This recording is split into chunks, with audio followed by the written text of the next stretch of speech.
जैसा कि विदित है कि इस बार बीएसपी के संस्थापक एवं जन्मदाता मान्यवर श्री कांशीराम जी की जयंती को होली व अन्य त्योहारों के कुछ ही घंटे बीत जाने के बाद दिनांक 15 मार्च को खासकर यूपी व दिल्ली सहित पूरे देश में इनके अनुयायियों ने अपार संख्या में इकट्ठा होकर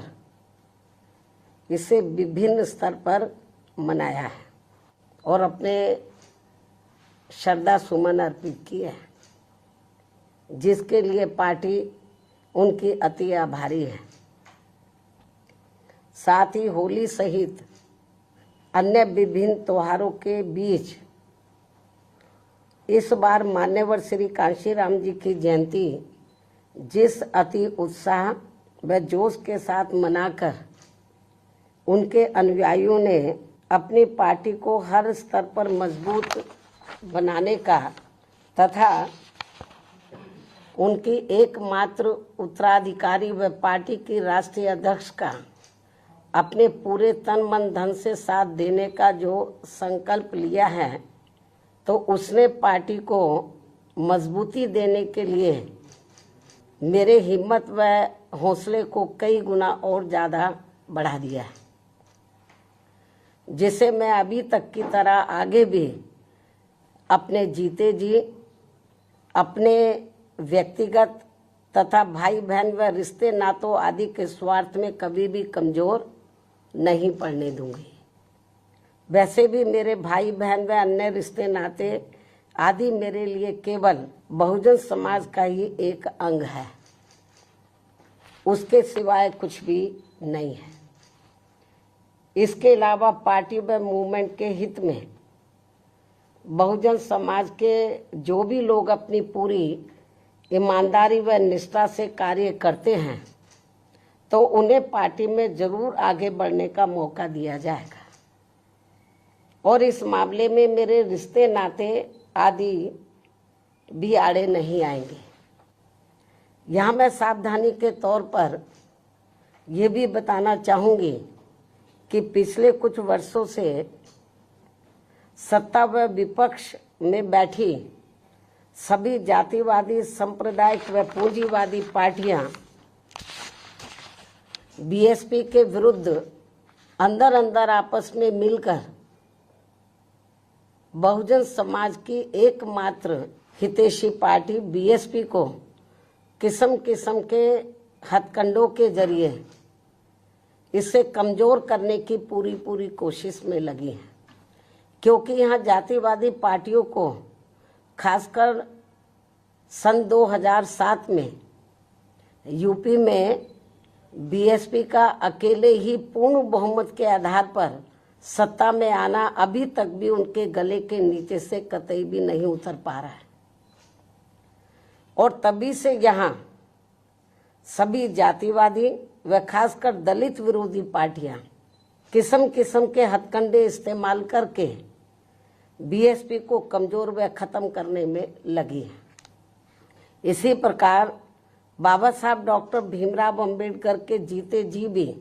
इन्हीं जातिवादी पार्टियों ने इनके कारवां को किस्म किस्म के हथकंडे इस्तेमाल करके उसे कमजोर व खत्म करने का पूरा प्रयास किया था, जिसे बाबा साहब ने व बाद में मान्यवर श्री कांशीराम जी ने भी इनके मंसूबों को पूरा नहीं होने दिया है। और अब मैं भी अपने बहुजन समाज के बलबूते पर इनके इस मंसूबे को किसी भी कीमत पर पूरा नहीं होने दूंगी। ये मेरा पार्टी के लोगों को वायदा है, जिसके लिए मुझे अपने बहुजन समाज का हर स्तर पर साथ मिलना भी बहुत जरूरी है। और अच्छी बात यह है कि बहुजन समाज पूरे तन मन धन के साथ अब मेरे साथ खड़ा है, अभी भी खड़ा है। इतना ही नहीं बल्कि दलित व अन्य उपेक्षित वर्गों के लोगों को ये मालूम है कि ये लोग यूपी में बीएसपी की पूर्ण बहुमत की सरकार बनने से पहले यहाँ जातिवादी उच्च वर्गों के लोगों के सामने, यानी कि जो बहुजन समाज के लोग हैं, खास तौर से दलित वर्ग के लोग, यहाँ जातिवादी उच्च वर्गों के लोगों के सामने ना तो चारपाई पर बैठ सकते थे और ना ही उनके बराबर की कुर्सी पर भी बैठने की हिम्मत जुटा सकते थे। लेकिन सन 2007 में बीएसपी की अकेले पूर्ण बहुमत की सरकार बनने के बाद से ये सब अब काफी कुछ बदल गया है। अब ये लोग उनके बराबर में चारपाई व कुर्सी आदि पर भी पूरे सम्मान के साथ बैठ सकते हैं। ये जो बहुजन समाज के लोग हैं, यही है वास्तव में यहाँ सही सामाजिक परिवर्तन। यही है वास्तव में यहाँ सही सामाजिक परिवर्तन, जिसे मेरे नेतृत्व में बनी बीएसपी की सरकार ने लाया है। लोग सामाजिक परिवर्तन की बहुत बात करते हैं, लेकिन उसको धरातल पे कभी उतारते नहीं हैं। लेकिन मेरे नेतृत्व में सन 2007 में जब अकेले पूर्ण बहुमत की सरकार बनी, तो इसे मैंने धरातल पे उतारा है, जिससे यहाँ यूपी में हमारे संतों, गुरुओं व महापुरुषों का काफी हद तक सपना साकार हुआ है, जिसकी वास्तव में पूरी देन मान्यवर श्री कांशीराम जी की है। और ये सब यहाँ समाज में परिवर्तन लाने के मामले में इतिहास के पन्नों में जरूर लिखा जाएगा। इसके साथ ही बीएसपी की सरकार ने ही यहाँ यूपी में इन वर्गों के लोगों को, यानी कि बहुजन समाज के लोगों को काफी हद तक अपने पैरों पर खड़ा किया है। अपने संतों, गुरुओं वे महापुरुषों को भी विभिन्न स्तर पर पूरा आदर सम्मान दिया गया है, जिसे लोग कभी भी नहीं भुला पाएंगे। लेकिन ये सब यहाँ सभी जातिवादी पार्टियों के गले के नीचे से अभी तक भी नहीं उतर पा रहा है। इसलिए अब वे इन वर्गों में से स्वार्थी किस्म के लोगों को आगे करके उनके जरिए विभिन्न नाम पर अनेकों छोटे छोटे संगठन व पार्टियां आदि बनवा के बीएसपी की इस ताकत को बांटकर इसे कमजोर करने में लगे, जिनसे बहुजन समाज के लोग जरूर सचेत रहे। यही समय की मांग है और यही पार्टी व मूवमेंट के हित में इनका सही कदम भी होगा, यदि हमारे लोग सचेत रहते हैं। इसके अलावा यहाँ मैं ये भी कहना चाहूँगी कि देश के प्रधानमंत्री बीच बीच में अपनी खुद की गरीबी का तो जरूर उल्लेख करते रहते हैं,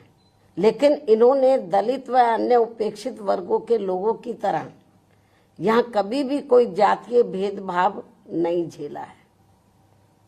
जो ये सब हमारे संतों, गुरुओं व महापुरुषों ने समय समय पर झेला है, जिसे अभी भी इनके अनुयायी काफी हद तक झेल रहे हैं। इसलिए पार्टी के मिशनरी व परिपक्व लोगों से आज मेरी ये भी पुरजोर अपील है कि वे ये सभी जरूरी बातें अपने बच्चों व खासकर युवा पीढ़ी को जरूर हमेशा बताते रहें, जिनको तैयार करने की भी वास्तव में सही जिम्मेवारी इन्हीं लोगों की ही है। इस उम्मीद के साथ ही अब मैं पुनः होली आदि के त्योहारों के बीच में इस बार मान्यवर श्री कांशीराम जी की जयंती बड़े जोश व उत्साह के साथ मनाकर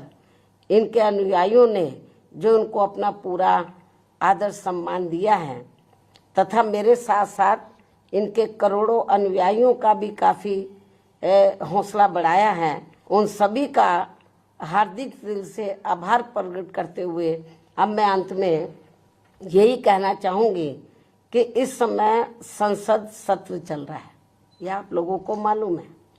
जिसमें देश में आम जनहित के मुद्दों पर कम बल्कि अपने अपने स्वार्थ में राजनीति करने पर ज़्यादा जोर दिया जा रहा है, जो ये अति चिंता की बात है। साथ ही पिछले कुछ समय से वक्फ बोर्ड पर भी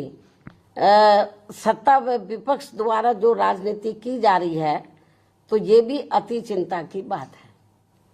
और यदि ये मामला समय रहते आम सहमति से सुलझा लिया जाता